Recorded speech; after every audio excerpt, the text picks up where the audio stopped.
hasard. J'ai un ami qui était passionné par cette marque et puis on a commencé à faire des recherches ensemble sur l'histoire de Motosacoche. On a commencé à accumuler de la documentation, rencontrer des collectionneurs et de fil en aiguille, en fait, on s'est rendu compte qu'il n'y avait absolument aucun livre de référence sur Motosacoche. Et bien, au fil des mois de recherche, on a eu de plus en plus de photos, de plus en plus de témoignages, de plus en plus d'articles, ce qui nous a permis de sortir en décembre 2020 Motosacoche, la légendaire moto suisse. Et puis mon ami, lui, est propriétaire de la marque Motosacoche et a sorti son vélo électrique avec donc la marque Motosacoche à Genève il y a environ 3 semaines de ça, un nouveau concept de vélo électrique. Donc l'aventure Motosacoche commence avec les frères Dufaux en 1898. Henri et Armand sont encore adolescents et ils décident de commencer à travailler sur un concept de moteur thermique qui s'adapterait dans le cadre de n'importe quelle bicyclette. Ils vont travailler pendant à peu près 2 ans et en 1901, ils parviennent à déposer un brevet. Donc la Motosacoche est née. La Motosacoche, en fait, c'est un moteur qui est dans une sorte de châssis que vous installez dans le cadre d'un vélo. Et cette invention va connaître un succès assez incroyable puisque ce moteur est très flexible. Vous pouviez soit acheter la bicyclette plus le moteur, soit uniquement le moteur. Les brevets vont commencer à être vendus dans le monde entier. Les frères Dufaux vont passer de 30 à 40 jusqu'à 300 employés à Genève. Et vraiment, cette Motosacoche a connu une destinée exceptionnelle. Ça a été vraiment, je dirais, la première start-up suisse. Ça commence dans une chambre d'adolescents et puis on arrive à créer une des plus grandes industries à Genève.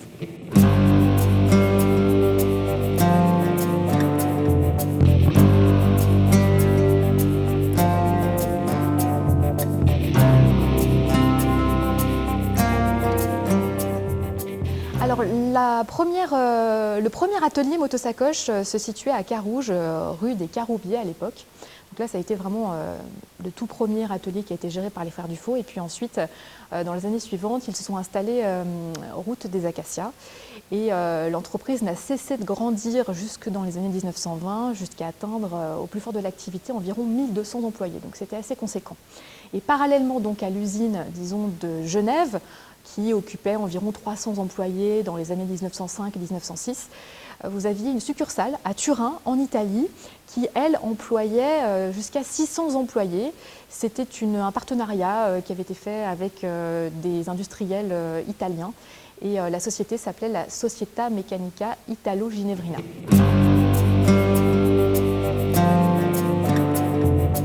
Alors, disons que la force de Motosacoche, ça a été de jamais se reposer un peu sur ses lauriers. Ils ont sans cesse continué à investir.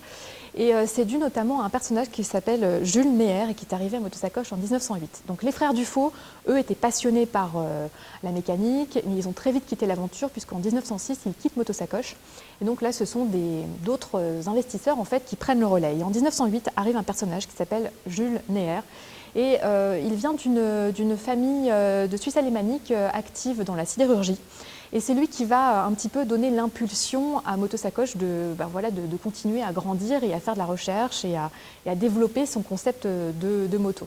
Donc la Type A, qui est donc cette fameuse bicyclette avec le moteur installé dans le cadre, va perdurer jusqu'à la fin des années 1910.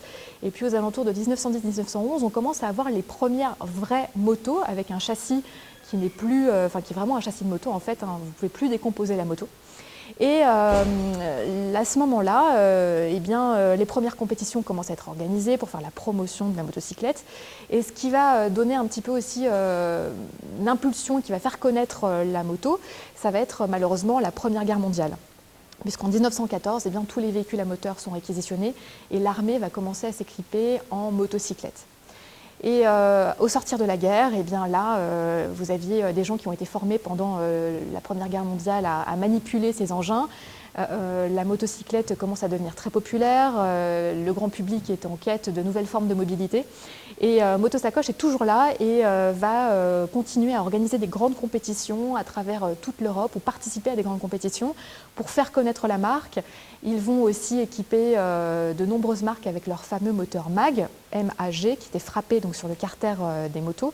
Et les moteurs MAG ont vraiment été extrêmement populaires pendant toutes les années 1920-1930, puisque des marques comme Royal Enfield, comme comme Triumph, comme Matchless et même Morgan ont bénéficié de la technologie MAG. Donc Motosacoche vraiment a continué à se développer et puis dans les années 30, ils ont sorti la gamme Jubilé qui a été un grand succès commercial.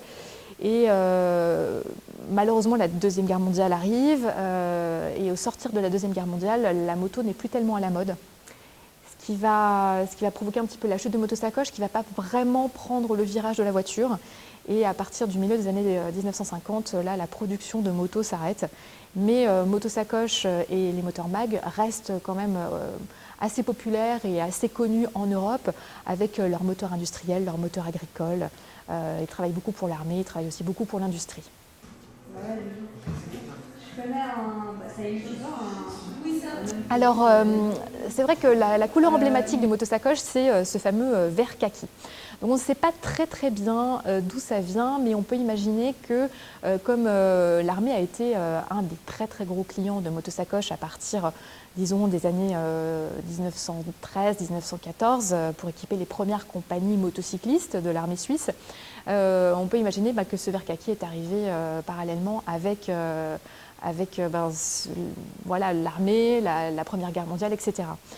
D'autres personnes pensent que cette couleur un peu kaki était parfaite en fait pour donner l'illusion que la moto restait à peu près propre. Il faut imaginer qu'à l'époque, il n'y avait pas de route goudronnée, donc on circulait sur des chemins en terre, c'était extrêmement poussiéreux, les jours de pluie c'était extrêmement boueux, et cette couleur kaki permettait voilà, de moins voir que la moto était un petit peu crottée, pleine de poussière et de boue.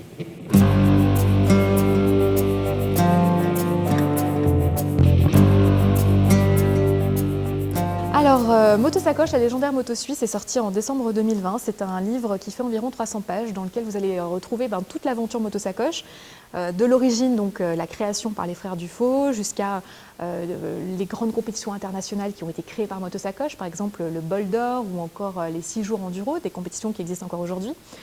Donc la première partie est vraiment dédiée à l'histoire de Motosacoche, si vous voulez, avec vraiment voilà, les premières compétitions aussi sur le bassin lémanique avec la Donzelle ou encore la Nyon-Saint-Sergue.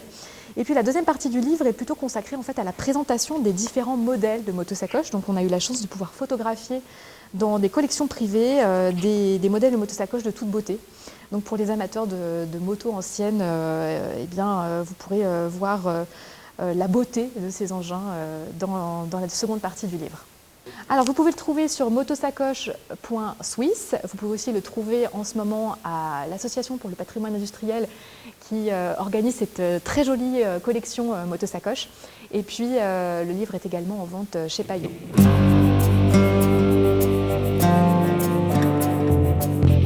Nous sommes à l'Association du patrimoine industriel à Genève, rue du Vuache.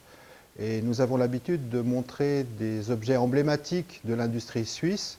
Il se trouve qu'avec le cœur de la machine, c'est des industries genevoises, à savoir Motorev, Motosacoche, MAG, qui ont fait des engins merveilleux. Pour certains, ils ont été exposés au musée Guggenheim, donc on est assez fiers d'avoir des pièces qui ont été présentées dans des musées aussi importants. Et là, on peut découvrir à la fois des machines, des moteurs, mais aussi des graveurs de vinyle, parce que cette société a été très généreuse, très prolifique. Elle a notamment fait des machines pour l'agriculture. Nous, on s'est concentré surtout sur les motos, d'une part, et sur les graveurs de vinyle.